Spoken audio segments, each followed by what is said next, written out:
નમસ્કાર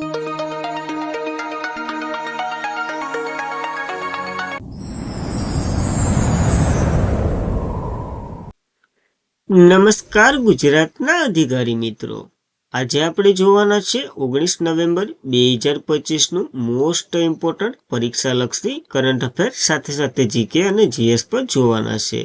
તો ખાસ કરીને ચેનલ ઉપર નવા હોય તો ચેનલને સબસ્ક્રાઇબ કરી લેવી, વિડીયો પસંદ આવે લાઈક કરવો અને તમારા મિત્રો સુધી અવશ્યથી શેર કરી દેવો। તો ચલીએ આજના ઇમ્પોર્ટન્ટ ક્લાસની આપણે શુભ શરૂઆત કરીએ।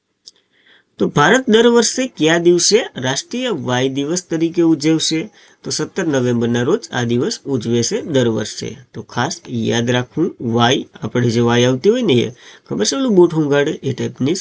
તો ભારતમાં દર વર્ષે 17 નવેમ્બરના રોજ રાષ્ટ્રીય વાય દિવસ ઉજવીએ છીએ, જેના વિશે જાગૃતિ ફેલાવવા માટે આ દિવસ ઉજવીએ છીએ। આ દિવસનો ઉદ્દેશ્ય કલંક સામે લડવું અને સમજણનો સુધારો કરવો અને ન્યુરોલોજિકલ ડિસઓર્ડરમાં વધુ સારી સારવારને પ્રોત્સાહન આપવા માટે ઉજવવામાં આવે છે। સરકાર અને ખાનગી સંસ્થાઓમાં દેશભરમાં જાગૃતિના કાર્યક્રમોનું આયોજન થાય છે અને આ વાય છે ને એ મગજના વિદ્યુત પ્રવૃત્તિ અસામાન્ય બને છે, તેથી જ વાય આવે છે અને અનેકવાર હુમલાઓ આવી જાય, હલનચલન, વર્તન અથવા તો ચેતવણીને અસર કરી શકે નહીં। આપણને જે ચેતવણી થાય ને, સમજી લો કે કોઈ તપેલીને અડીએ અને ધકતી હોય તો કેમ ડાયરેક્ટ હાથ લઈ લઈએ, એવી બધી પ્રોસેસ થંભ પડીએ। નવેમ્બરના દિવસો જોઈ લઈએ। 1 નવેમ્બર વિશ્વ શાકાહારી દિવસ, 3 નવેમ્બર વિશ્વ બાયોસ્ફિયર રિઝર્વ ડે, 5 નવેમ્બર વિશ્વ સુનામી જાગૃત દિવસ, 7 નવેમ્બર રાષ્ટ્રીય કેન્સર જાગૃત દિવસ, 8 નવેમ્બર વિશ્વ રેડિયોગ્રાફી દિવસ, 9 નવેમ્બર રાષ્ટ્રીય કાનૂની સેવા દિવસ, 10 નવેમ્બર વિશ્વ રસીકરણ દિવસ અને વિશ્વ વૈજ્ઞાનિક દિવસ, 11 નવેમ્બર રાષ્ટ્રીય શિક્ષણ દિવસ, 12 નવેમ્બર રાષ્ટ્રીય સેવા પ્રસારણ દિવસ અને વિશ્વ ન્યુમોનિયા દિવસ, 14 નવેમ્બર વિશ્વ ડાયાબિટીસ દિવસ અને રાષ્ટ્રીય બાળ દિવસ, 15 નવેમ્બર રાષ્ટ્રીય પ્રેસ દિવસ આપણે મનાવી ચૂક્યા છે। તો યાદ રાખવા આ ઇમ્પોર્ટન્ટ નવેમ્બરના દિવસો। ત્યારબાદ કયા રાજ્યમાં પન્નાના હીરાને જીઆઈ ટેગ મળ્યો છે? તો મધ્યપ્રદેશમાંથી મળ્યો છે અને ઓલું એક ગીત છે ને, પન્ના કી તમન્ના હે હીરા મુझे મિલ જાય, એ ટાઈપનું જ છે। તો હીરા હંમેશા માટે રહે, આ સૂત્ર મધ્યપ્રદેશના પન્ના હીરાને યોગ્ય રીતે બંધ બેસે છે, જે ભૌગોલિક સંકેત તાજેતરમાં જ પ્રાપ્ત થયો, હવે બહુ ભાવ વધશે, અનોખી ઓળખનો સમાવેશ થશે અને આ સ્તર માન્યતા પ્રાપ્ત કરી। જીઆઈ ટેગ સાથે જ ભારતના એકમાત્ર હીરાના ઉત્પાદનના જિલ્લામાં પન્ના જિલ્લો હીરામાં વૈશ્વિક બજાર પ્રમાણિત છે અને પ્રીમિયમ અને કુદરતી જે ઉત્પન્ન છે અને આને પન્ના ડાયમંડ તરીકે પણ ઓળખીએ છીએ। તો ખાસ યાદ રાખવું, આ એક હીરા મળી આવે પન્નામાંથી એ।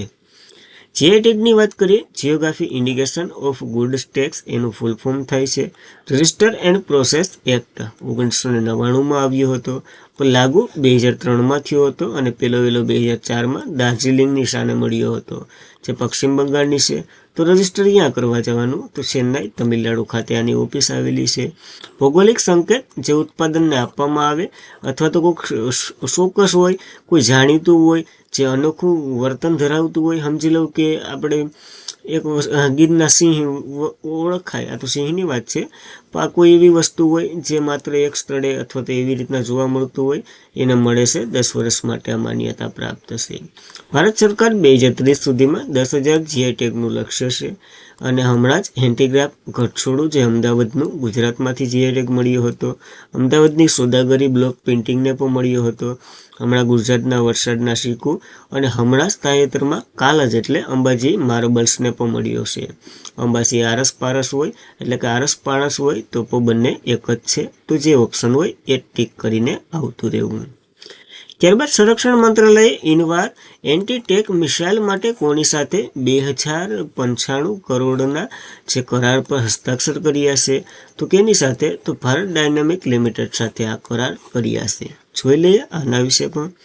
તો સંરક્ષણ મંત્રાલયે T-90 છે ને એ ટેકની ઘાતક વપરાશ માટે 2095 કરોડ રૂપિયાથી વધુ કિંમતના એનવાર એન્ટી ટેક મિસાઇલ ખરીદ છે, એટલે ટૂંકમાં આના બદલામાં આવી રહ્યા છે। ભારત ડાયનેમિક લિમિટેડ સાથે આ કરાર કરશે અને મંત્રાલયે જણાવ્યું, ખરીદી સંરક્ષણ જાહેર ઉપક્રમ હાલતા કુશળતાનો ઉપયોગ અને વધુ પડતી ભારતીય સૈન્યની કાર્યરત જરૂરિયાતને આ સંતોષશે। આનો ઉદ્દેશ્ય સંરક્ષણમાં આત્મનિર્ભરતા પ્રાપ્ત કરવી બનાવી વિઝનને અનુરૂપ સ્થાનિક ઉદ્યોગ દ્વારા વિશિષ્ટ ટેકનોલોજી વિકસાવવાનું છે. તો યાદ રાખવું આ મહત્વનું છે એટલા માટે. એનવીડિયા એન્ટી ટેન્ક મિસાઇલ શું આમાં ફાયદો છે? તો એન્ટી ટેન્ક મિસાઇલ છે જે એટલે કે આનો ઉપયોગ ટેન્કનો નાશ કરવા માટે થાય અને તે લેઝર ગ્રાઇન્ડર મિસાઇલ હશે, એટલે ટૂંકમાં લેઝરથી કહી દે છે. સ્થિર અને ગતિશક્તિ લક્ષ્યને નષ્ટ કરશે અને મહત્તમ રેન્જ 5000 કિલોમીટરની છે. તો યાદ રાખવું. ભારત ડાયનેમિક લિમિટેડ સાથે કરાર કર્યા છે, હવે ન્યા બનશે. 1970માં આની રચના થઈ હતી. મુખ્ય મથક હૈદરાબાદમાં છે અને CMD એર માધવરાવ છે. તો એ પણ યાદ રાખવું. ત્યારબાદ કયા દેશમાં રાજધાની જે સેન્ટિયોમાં છે ત્યાં 2025માં મહિલા જુનિયર વર્લ્ડ કપનું આયોજન થવાનું છે? તો ચીલીનું કેપિટલ છે અને આ એક અમેરિકન કન્ટ્રી છે. જોઈ લઈએ. ઇન્ટરનેશનલ હોકી ફેડરેશને સોમવારે એક જાહેરાત કરી. ચીલીની રાજધાની સેન્ટિયોગા જે FIS મહિલા જુનિયર વર્લ્ડ કપ 2025ની 11મી આવૃત્તિનું આયોજન કરશે. દક્ષિણ અમેરિકન રાષ્ટ્ર આ ઇવેન્ટનું આયોજન ચોથી વખત કરી રહ્યું છે. આની પહેલાં 3 દક્ષિણ અમેરિકન કન્ટ્રી કરી ચૂક્યા છે. આ ટુર્નામેન્ટમાં 24 દેશો ભાગ લેશે અને પાછલી આવૃત્તિ કરતાં 8 વધુ દેશો આમાં ભાગ લઈ રહ્યા છે. તો યાદ રાખવું. છેલ્લી આવૃત્તિની વાત કરીએ 2023માં 10મી આવૃત્તિ દક્ષિણ આફ્રિકામાં યોજાઈ હતી. નેધરલેન્ડે જીત્યું છે. હારેલાને તો કોઈને યાદ રાખે, આપણે યાદ રાખવું આર્જેન્ટિના. ત્યારબાદ ભારત એશિયન તીરંદાજી ચેમ્પિયનશિપ 2025માં ટોચ ઉપર રહ્યું છે. ઢાકા જે બાંગ્લાદેશનું કેપિટલ છે ત્યાં આ 24મી એશિયન તીરંદાજી ચેમ્પિયનશિપ આયોજિત થઈ હતી. ભારત ટોચનું રાષ્ટ્ર રહ્યું છે. 6 ગોલ્ડ સહિત ટોટલ 10 મેડલ જીત્યા છે. 6 ગોલ્ડ, 3 સિલ્વર અને 1 બ્રોન્ઝ, ટોટલ 10 મેડલ સાથે ભારત ટોચ ઉપર રહ્યું છે. વિશ્વ તીરંદાજી એશિયનની વાત કરીએ જેના દ્વારા આનું આયોજન થયું હતું. 1978માં એની રચના થઈ હતી. મુખ્ય મથક સિયોલ સાઉથ કોરિયામાં છે અને ત્યાંના જ યુ સન છે, એટલે કે ત્યાંના પ્રમુખે ત્યાંના જ છે. બધી ઘરનું જ છે, તો યાદ રાખવું. ત્યારબાદ 56મો આંતરરાષ્ટ્રીય ફિલ્મ મહોત્સવ 2025માં ફોકસ કન્ટ્રી તરીકે કોણ છે? તો ફોકસ કન્ટ્રી તરીકે જાપાન છે. યાદ રાખવું, કારણ કે આ યોજાય તો બધીને ખબર છે કે ગોવામાં જ યોજાય છે. તો ભારત આંતરરાષ્ટ્રીય ફિલ્મ મહોત્સવમાં 56મી આવૃત્તિ છે 20થી 28 2025 દરમિયાન ગોવામાં યોજાવાનું છે. 81 દેશોની 240 ફિલ્મો જોવાની છે આ એટલા દિવસોમાં. આ વર્ષની આવૃત્તિ સાંસ્કૃતિક વાર્તા વગેરે ઉપર ભવ્ય સંગમ છે. આયોજનનું માહિતી અને પ્રસારણ મંત્રાલય સાથે ગોવાનું મનોરંજન સોસાયટી કરે છે. જાપાન ફોકસ કન્ટ્રી છે, મોસ્ટ ઇમ્પોર્ટન્ટ છે. ભાગીદારી દેશ આપણે સ્પેનને બનાવ્યો છે અને ઓસ્ટ્રેલિયાને સ્પોન્સર લાઈફ દેશ બનાવ્યો છે. તો આ 3 દેશો તો યાદ જ રાખવા, કારણ કે તમને વાત કરીએ મુજબ દર વર્ષે ગોવામાં જ યોજાય છે, તો એ પૂછવું અસંભવ છે. 81 દેશો ભાગ લેવાના છે અને આ વગેરે તો આપણે જોઈ લીધું. શરૂઆતની ફિલ્મ બ્રાઝિલિયન દિગ્દર્શક ગ્રેબિયન માસ્કોટની છે, ધ બ્લુ વ્હેલ. તો એ પણ યાદ રાખવું, ધ બ્લુ વ્હેલ. ત્યારબાદ ભારતની પ્રથમ ડ્રોન અને અવકાશી શહેરનો શિલાન્યાસ થયો છે તાજેતરમાં જ. કયા રાજ્યમાં? તો આંધ્રપ્રદેશમાં થયો છે અને અમરાવતી સ્માર્ટ સિટી બનવાનું છે, એટલા માટે ત્યાં જ બધી થઈ રહ્યું છે. તો મુખ્યમંત્રી N. ચંદ્રબાબુ નાયડુ છે અને આપણા કેન્દ્રીય વાણિજ્ય ઉદ્યોગ મંત્રી પિયુષ ગોયલે CII પાર્ટનરશિપ સમિટ ભારતની પ્રથમ ડ્રોન સિટી અને સ્પેસ સ્ટેશનનો વર્ચ્યુઅલ પાયો નાખ્યો છે.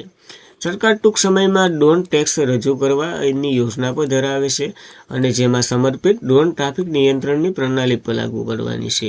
આવું બધી આંધ્રપ્રદેશમાં થઈ રહ્યું છે. ડ્રોન સિટી શું છે? તો ઓરવાક કુન્નુર જિલ્લામાં બની રહ્યું છે. આ એક શહેર હશે જે ઉત્પાદન અને પરીક્ષણ માટે એક સ્પોટ સ્થળ બનશે અને આ પછી જે ડ્રોનનું પ્રમાણપત્ર પણ આપશે અને ડ્રોન ચલાવવાની તાલીમ પણ અહીં મળશે. બધી આવું અહીંયા થવાનું છે કુન્નુર જિલ્લામાં. સ્પેસ સિટી તિરુપતિની વાત કરીએ જે પણ આંધ્રપ્રદેશમાં છે. અહીં રોકેટનું ઉત્પાદન થશે, એસેમ્બલી, પરીક્ષણ, સંગ્રહ, લોન્ચિંગ વગેરે બધી ત્યાં થાય. તો રોકેટ બનેથી કેમ ઉડાડવું એ બધી ત્યાં માહિતી આપશે અને વા સ્પેસની બધી માહિતી આ સ્પેસની મળશે, વા ડ્રોનની બધી મળશે. તો બંને સિટી યાદ રાખવા. ત્યારબાદ ટેસ્ટ ક્રિકેટના ઇતિહાસમાં 4000 રન અને 300 વિકેટ દુર્લભ ડબલ રેકોર્ડ હાંસલ કરનાર ચોથો ખેલાડી કોણ બન્યો છે? તો રવિન્દ્ર જાડેજા ચોથા ખેલાડી બન્યા છે. જોઈ શકતા હો તમે એને. જોઈ લઈએ. રવિન્દ્ર જાડેજા ટેસ્ટ ક્રિકેટના ઇતિહાસમાં 4000 રન અને 300 વિકેટ દુર્લભ ડબલ રેકોર્ડ બનાવ્યો છે અને આ ડબલ રેકોર્ડ હાંસલ કરનાર ચોથા ખેલાડી છે. જ્યારે 36 વર્ષના ઓલરાઉન્ડર છે. 15 નવેમ્બર 2025ના રોજ કોલકાતા ઈડન ગાર્ડન ખાતે ભારતીય વિરુદ્ધ દક્ષિણ આફ્રિકાની ટેસ્ટ મેચ હતી અને ત્યાં જ આ સિદ્ધિ હાંસિલ કરી છે. ભારત માટે 88મો ટેસ્ટનો દેખાવ કર્યો છે. અહીંયા રવિન્દ્ર જાડેજા આ સિદ્ધિ મેળવનાર બીજા ભારતીય છે. બીજા સૌથી ઝડપી ખેલાડી પણ છે, કારણ કે પ્રથમ ઝડપી ભારતીય ઇયાન થોમસ જે ઇંગ્લેન્ડના અને તેમણે 72 ટેસ્ટ મેચોમાં આ સિદ્ધિ હાંસિલ કરી છે. તો પહેલેથી એક ક્રમ જોઈ લઈએ કોણ કોણ છે. પહેલા નંબર ઉપર કપિલ દેવ છે, બીજા નંબર ઉપર ઇયાન બોથમ છે, ડેનિસ વેટોર ત્રીજા નંબર ઉપર અને ત્યારબાદ રવિન્દ્ર જાડેજા આવે છે ભારતના. તો ભારતના 2 પણ થઈ ગયા અને પેલો ને ચોથો ભારતનો છે, તો એ પણ યાદ રાખવું.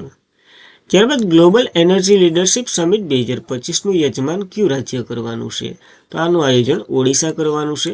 મોસ્ટ ઇમ્પોર્ટન્ટ થઈ રહ્યું છે. શા માટે? તો કે ઓડિશા 5 થી 7 ડિસેમ્બર 2025 દરમિયાન પુરીમાં ગ્લોબલ એનર્જી લીડરશિપ સમિટ આયોજન કરશે. આ સમિટ પ્રધાનમંત્રી નરેન્દ્ર મોદીએ જે ટકાઉપણું, સહાય સઘવંત અને નેટ ઝીરો 2070 સુધીની જે વિઝન છે ને એને સમર્પિત આપશે. મલેશિયા અને ઇન્ડોનેશિયા, સિંગાપુર ને ભૂતાન વગેરેના ઉર્જા મંત્રીઓ આમાં હાજર હતા. એટલે વૈશ્વિક લેવલની પણ તમે કહી શકો. આ કાર્યક્રમ ટ્રોન બ્લેર ઇન્ડસ્ટ્રીયલ ઓફ ટેકનોલોજી કાનપુર છે એના દ્વારા આયોજિત થયું હતું. આની થીમ પણ હતી પાવરિંગ ઇન્ડિયા, પ્રાપ્ત કરતા સમતુલન અને નવીનતા. તો થીમ પણ યાદ રાખવી આપણને ઇમ્પોર્ટન્ટ બની રહી છે એટલા માટે. ત્યારબાદ લેરેના ફેસ્ટિવલ જે કિન્નોર શીતકાલીન પરી એક પવિત્ર શ્રદ્ધાંજલિ છે.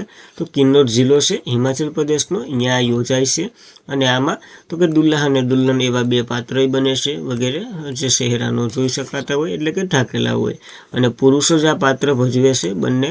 અને એવું કંઈક યોજાય છે નાટક ટાઈપનું રેલાના, એને રેલાના કહેવામાં આવે છે અને એ મહોત્સવ તરીકે ઉજવે છે હિમાચલ પ્રદેશ. તો આપણને યાદ રાખવો પડે.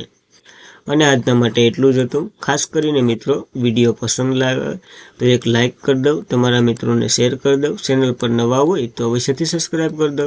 ટેલિગ્રામમાં જોઈન્ટ થઈ જવું PDF, સ્ટડી મટીરિયલ વગેરે માટે.